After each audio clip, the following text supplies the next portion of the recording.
روشال جو کہ کب سے خود تکلیف میں تھی، پر اب وہ نواب عالیان کا سر اپنے نرم و نازک ہاتھوں سے دبا رہی تھی اور نواب عالیان کے چہرے کا بہت ہی قریب سے معائنہ کر رہی تھی۔ ایک دم نواب عالیان اپنی آنکھیں کھولتے روشال کو دیکھنے لگے۔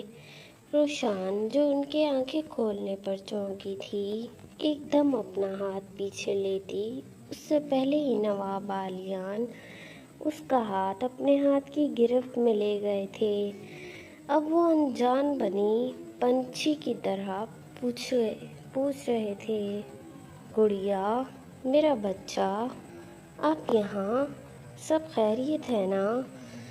وہ بس ہم ایک جگہ بیٹھ کر تھک گئی تھی، اس نے اپنا نچلا لب کاٹتے ہوئے بولا۔ روشال کو اپنی کیئر ان سے چھپانی ہی تھی، وہ اب اس مرد پر اپنا نظر کرم زیادہ نہیں کر سکتی تھی۔ ہاں، لیکن اس دل کا کیا کرتی جو ان کی پرواہ کرنا چھوڑتا ہی نہیں تھا؟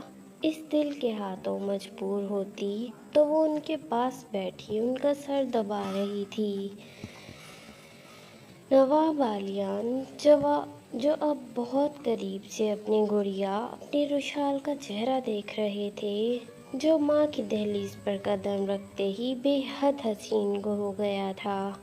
ایک الگ سی رونق آ گئی تھی اس کے چہرے پر، اور نواب عالیان نے بھی تو پہلی عورت کو ایسے دیکھا تھا جو ان کی عورت تھی، جس نے ان کو 8 سال کے طویل انتظار کے بعد باپ کے مقام پر بٹھایا تھا، وہ بھی دو بیٹیوں کا باپ۔ نواب عالیان یہ سوچ کر بہت ہی فخریہ انداز میں اپنے دماغ میں سوچ رہے تھے، واقعی اس لڑکی نے مجھے اس عمر میں کسی کام کا نہیں چھوڑا، بڑھتے وقت کے ساتھ بس اپنا دیوانہ بناتی جا رہی ہے۔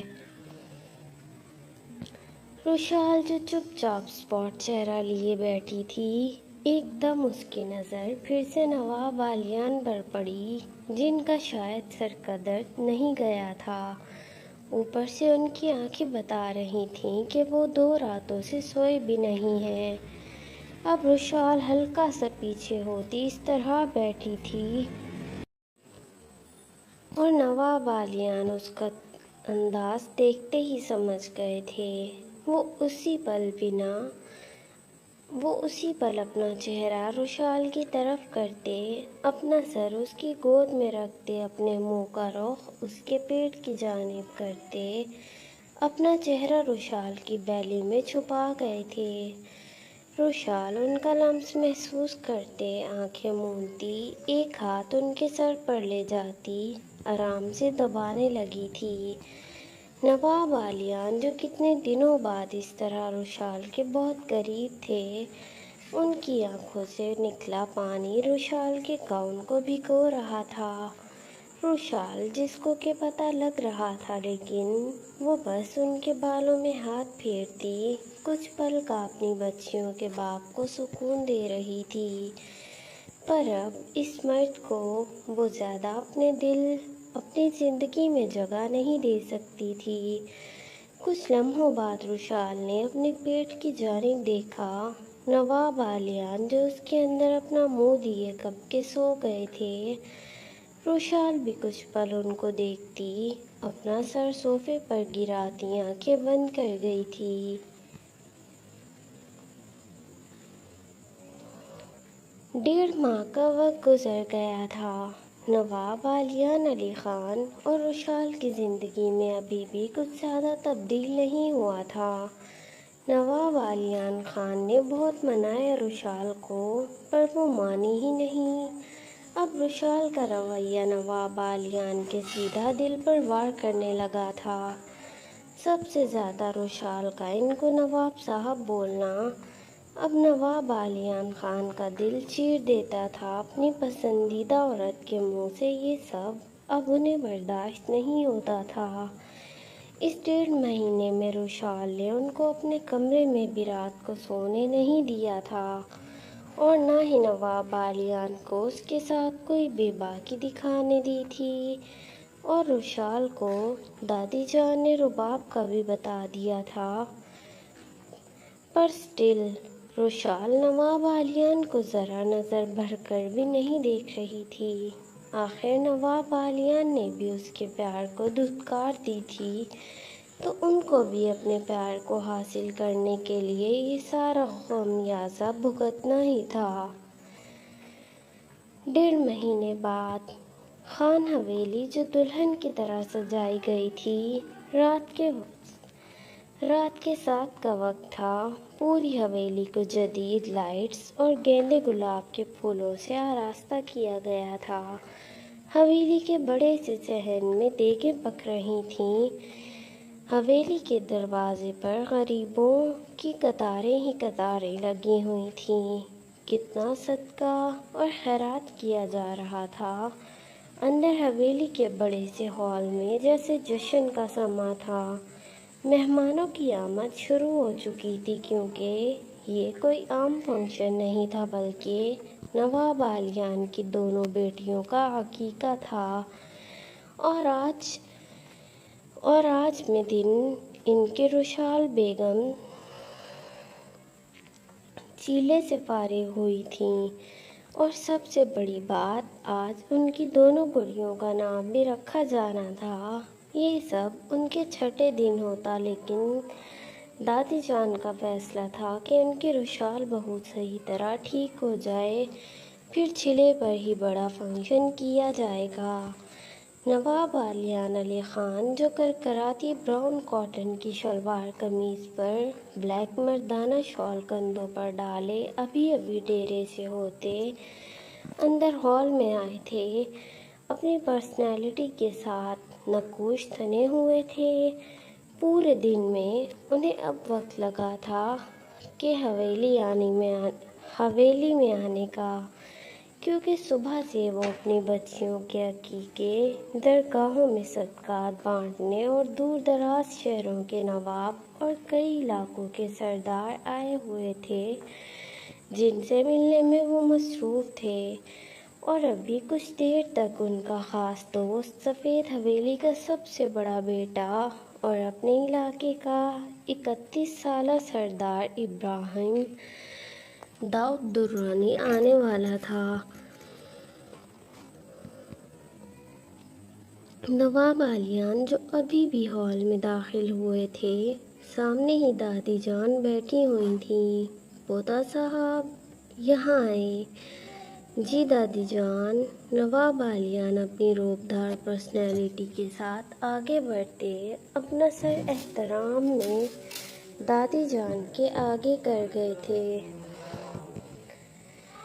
جیتے رہو بیٹا، اچھا بیٹھو یہاں ہمارے پاس۔ نواب عالیان جو اپنی بیئرڈ کو رب کرتے دادی جان کے پاس بیٹھ گئے تھے۔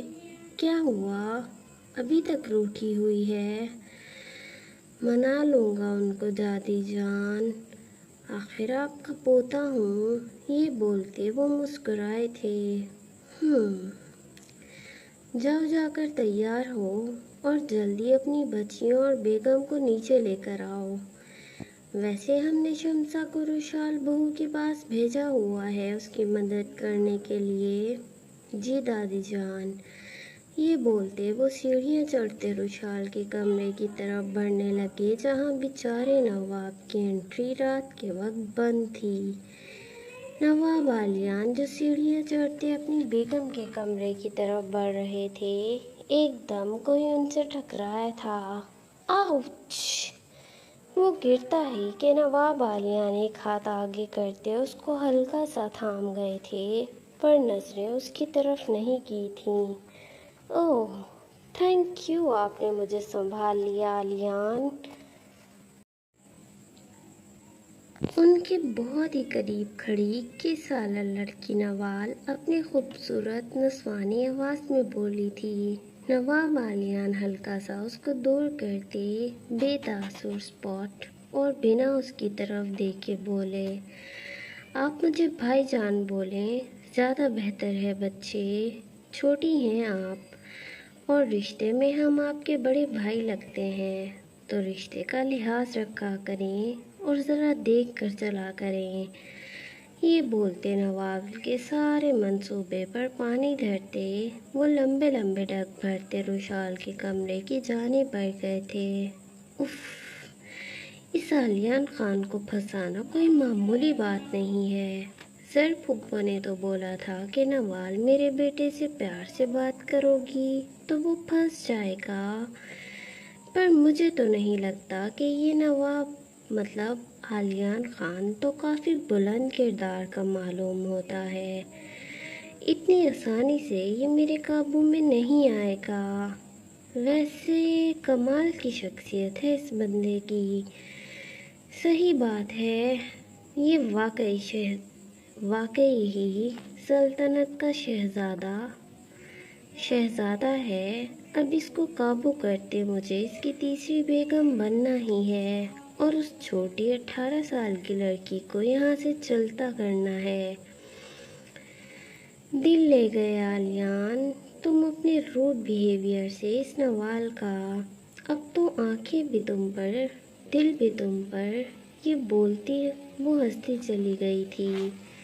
نوال جو زرتاج بیگم کے دور کے بھائی کی بیٹی نوال تھی اور ان کا وہ بھائی اور اس کی دور کی فیملی جرمن میں رہتے تھے۔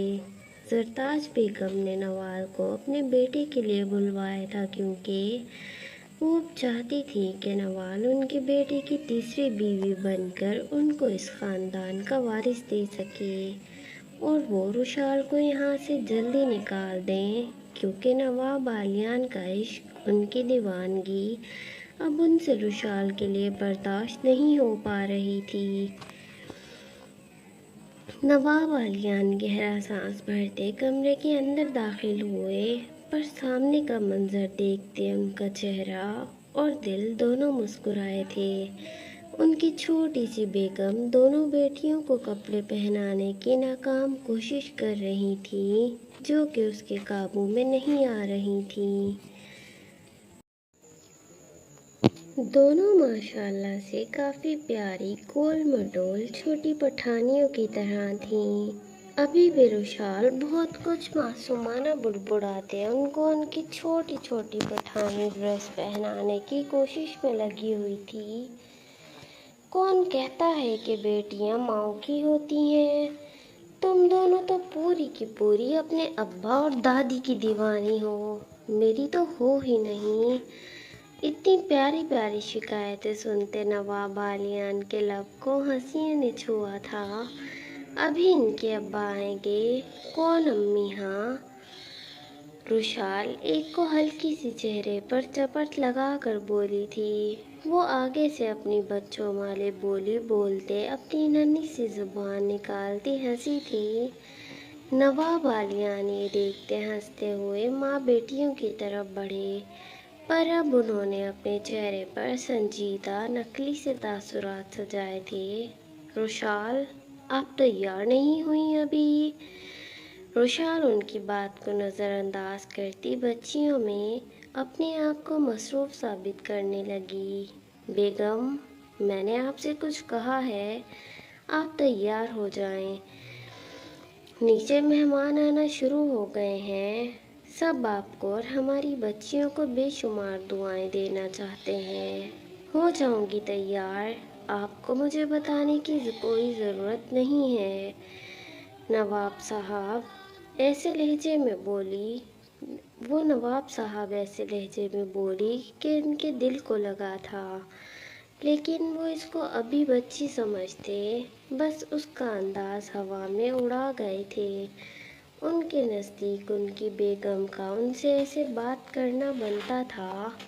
اس نے بھی تو ان کی وجہ سے اس رات اور کتنے مہینے کتنا کچھ سہا تھا۔ کیا کر رہی ہیں میری شہزادیاں؟ نواب عالیان جیسے بیڈ پر بالکل رشال کے سامنے بیٹھے اور اپنی بچیوں کے اوپر جھکنے لگے ان کے ماتھے کو اپنا بوسہ دینے کے لیے، ویسے ہی رشال کرنٹ کی طرح بیڈ سے اٹھ کر کھڑی ہوئی۔ اس وقت وہ سمپل سی ڈارک بلو رنگ کی شلوار قمیض میں بکھری ہوئی حالت میں بیٹھی تھی۔ صبح کا شاور لیا ہوا تھا لیکن ابھی تک اس نے اپنے الجھے بال سلجھائے ہی نہیں تھے۔ اب وہ صحیح طرح تیار بھی نہیں ہوتی تھی لیکن پھر بھی بڑھتے دنوں کے ساتھ نواب بالیان کے اندر اس کے لیے طلب بڑھتی ہی جا رہی تھی، لیکن اب تو وہ ان کو اپنے ذرا قریب بھی نہیں آنے دیتی تھی۔ کیا ہوا رشال؟ نواب بالیان آئی بروز چکاتے رسانیت کے ساتھ سوال کر گئے تھے۔ دل میں درد سا اٹھا تھا، جانتے تھے کہ ان کے یہاں بیٹھنے کی وجہ سے ہی ان کی چھوٹی بیوی اٹھی ہے اپنی جگہ سے۔ اب واقعی نواب بالیان کے اندر آگ لگی تھی۔ وہ کیسے بتاتے سامنے کھڑی لڑکی کو کہ وہ دن بدن اپنے قریب ان کو نہ آنے دینے کی وجہ سے ان کے اندر اپنے لیے کتنا زیادہ جنون، طلب اور دیوانگی بڑھتی جا رہی تھی۔ جس دن وہ نواب بالیان کے بدن سے ہوتی اس کے نازک بدن کی ہر گہرائی میں اترتی، اس دن نہ صرف پورے کمرے کے در و دیوار ہلتے بلکہ رشال کا پورا بدن ان کی شدتوں سے پانی پانی ہو جاتا۔ آپ کی بیٹیاں بھی آپ کی جیسی ہی ہیں، کوئی کسر نہیں چھوڑتی اپنی ماں کو تنگ کرنے کی، اور آپ کے آتے ہی اتنا بدل جاتی ہیں۔ بس پھر ابا جان ہی سب ہیں، امی کون ہیں؟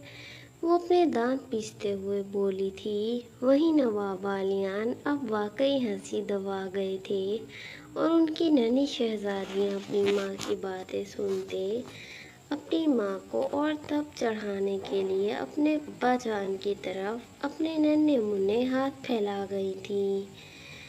ارے میری بیٹیوں! نواب بالیان دونوں کو اپنی مضبوط باہوں میں اٹھا گئے۔ وہیں رشال نے اپنی ناک سکوڑی تھی۔ کیسی ہیں یہ دونوں؟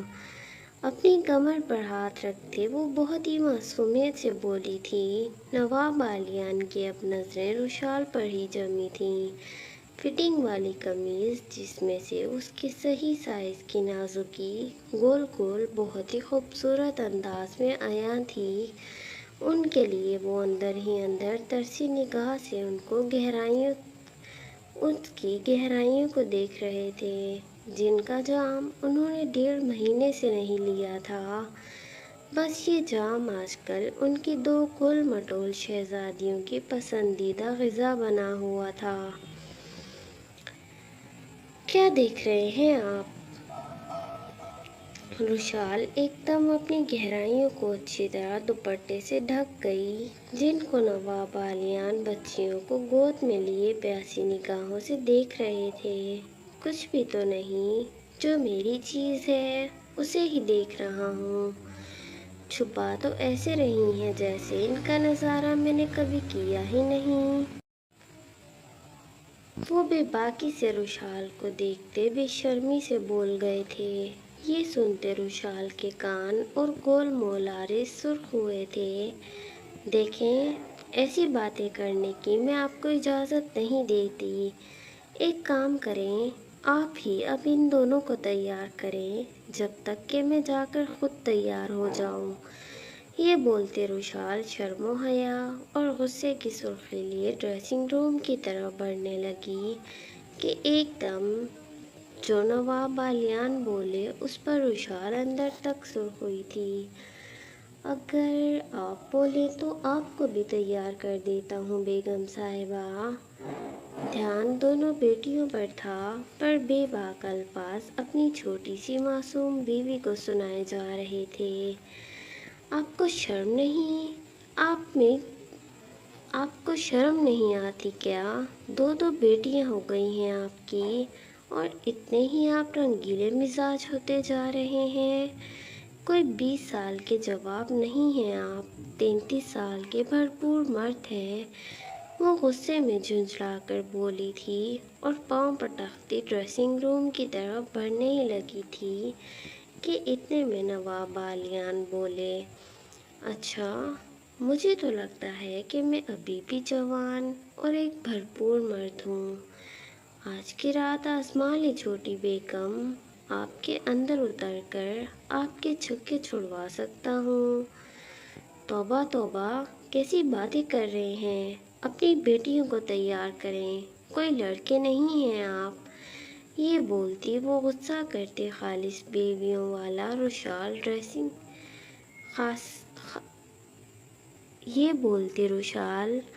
خالص بیویوں والا غصہ کرتی ڈریسنگ روم میں بند ہوئی تھی۔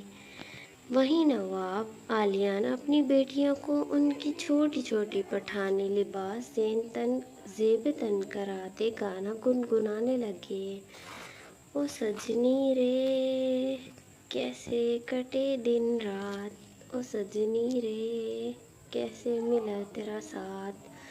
یہ گانا وہ اونچی آواز میں گنگنا رہے تھے اور روشال اندر اپنی ڈارک بلو فراک پکڑے کھڑی اپنے کانوں پر ہاتھ رکھ گئی تھی۔ اف، اتنی بے باکیاں ان پر اب میں